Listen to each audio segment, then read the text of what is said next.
Hello Madridistas, and thanks for joining us on today's interesting episode as we talk you through some very important updates at Real Madrid. Kickstarting on today's agenda, Carlo Ancelotti talks Vinicius Jr., Rodrygo goals, Jude Bellingham, Luka Modrić, Camavinga and Brahim Diaz after Real Madrid's 5-1 win over Valencia. We are going to be talking you through that on this episode, and shortly after that, we will quickly turn our attention elsewhere as the Florentino Perez Sport City is a new name which has been given to the Real Madrid training ground, popularly known as the Valdebebas. It was concluded in the recent board meeting which took place on November 11. We're also going to talk you through that on this episode, so please stay tuned right up to the end. Do not forget to like and subscribe so you do not miss on our next update. Real Madrid made easy work of Valencia at the Estadio Santiago Bernabeu last night, putting 5 goals past them mercilessly. The result was made possible by brace from Vinicius Jr. and Rodrygo goals, both whom were sublime on the night. The 5-1 win keeps the club within 2 points of leaders Girona after the Catalans completed a comeback win against Rayo Vallecano earlier in the day.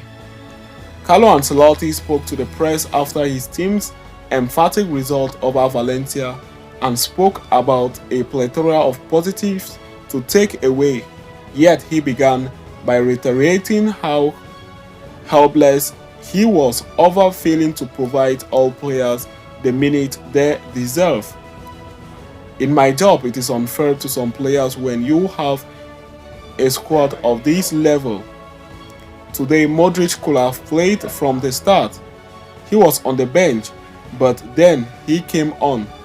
Unfortunately, it's my job and it's not easy. Today was the best game of the season so far. We could have defended better in the first 15 minutes, but after that, the game was perfect, he added on Saturday's performance. The manager lauded his Brazilian pair Vinicius Jr. and Rodrygo goals for their return from in the recent weeks. Vinicius and Rodrygo are back to their best. They needed time to get back to their best and show their quality. In the last 2 games, they have done very well. They combined well, looked for spaces, and played with exceptionally good quality. You can say they are back, he added. Despite being named in the squad, Jude Bellingham was left out of action owing to a lack of stability in his shoulder joint after the recent dislocation. Bellingham is going to England to be assessed, but he will be back soon. He can't play today, he can't play for them. Ancelotti said about the young phenomenon upcoming international duty. He needs to do some specific work over the next few weeks to strengthen his shoulder. He will be ready to play after the international break, he added. The manager went on to summarize how Real Madrid's last 3 results show progressive improvement and emphasized certain values he was happy to see in the team. The last 3 games at home have been very good. We lack precision against Rayo Vallecano, but in the other 2, we were a very complete team. We played good football with quality, solidity, sacrifice and commitment. Daniel Carvajal opened the scoring against Valencia in just the 3rd minute of the game after converting a well-worked assist from Toni Kroos. Carvajal has experience in his position. He is a very good fullback and without the ball and knows the position very well. He scored a spectacular goal and Ancelotti praised the defender.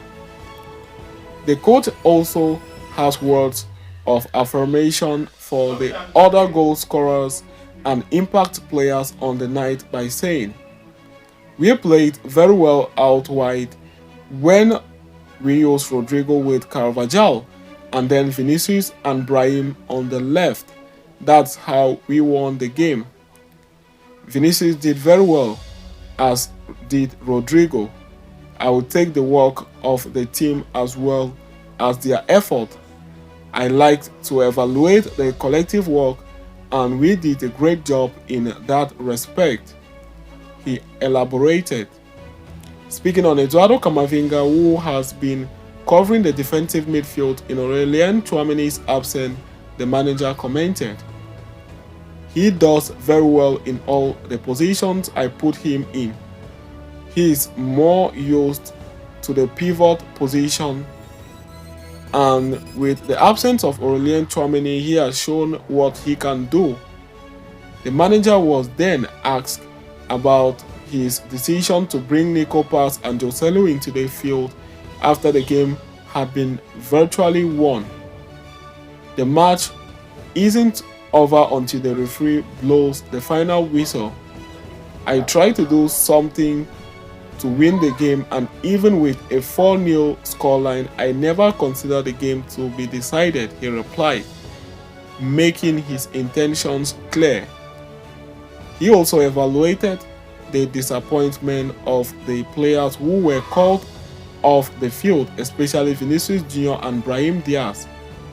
"Vinicius told me he wanted to play more, and I told Brahim not to swear because I don't like that."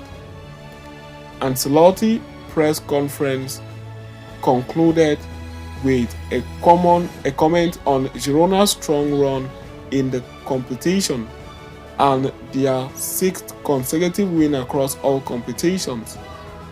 "They are doing very well, better than us. You have to take into account that Girona don't have European competition and can fight for every game.